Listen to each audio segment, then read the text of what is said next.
Depuis quelques semaines, des complotistes français s'affichent en Russie et leur discours sur le Kremlin est dithyrambique. Moi, je me rends en Russie, festoyer avec un peuple frère. Regardez comment on m'accueille. On m'accueille les bras ouverts.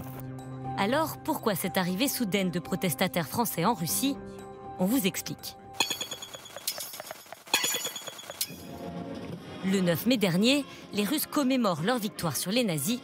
Et parmi les invités, cet homme, le fondateur de la chaîne YouTube complotiste Géopolitique Profonde, suivi par près de 330 000 personnes.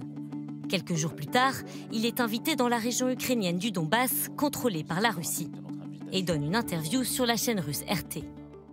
On est vraiment dans une autre vision des choses une fois qu'on est sur place. Tout change en fait, toute la vision du monde explose, tout le narratif occidental est détruit tout simplement quand on voit les personnes qui vivent sur place. Cette vision des choses, il l'expose aussi à Moscou lors d'une conférence. À ses côtés, Alain Soral, multicondamné, notamment pour négation de crimes contre l'humanité. Durant cette conférence, Alain Soral reprend des poncifs antisémites. Vladimir Poutine lui-même serait dans l'époque actuelle et à venir le catéchone qui permettrait d'empêcher le triomphe définitif du mal sur Terre, incarné aujourd'hui à la fois par les judéo-nazis ukrainiens et par les judéo-nazis sionistes. Autre invité à la cérémonie du 9 mai, le chanteur français Francis Lalanne. Adoubé par Dieudonné, Francis Lalanne a pris un virage complotiste depuis la crise des Gilets jaunes et s'affiche désormais lui aussi comme un soutien inconditionnel du Kremlin, à l'image de sa dernière chanson.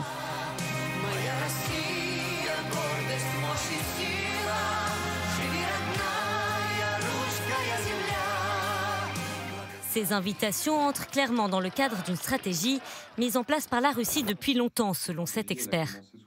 Cette stratégie, elle a commencé sous Vladimir Poutine dès les années 2000. L'idée, c'est d'essayer effectivement de rallier un certain nombre de personnalités politiques, culturelles et autres, en France, mais aussi parfois dans d'autres pays, pourvu que ces personnalités soient contre le pouvoir établi, jugé généralement plutôt pro-européen et pro-OTAN. Les complotistes français sont donc désormais les bienvenus sur la place rouge.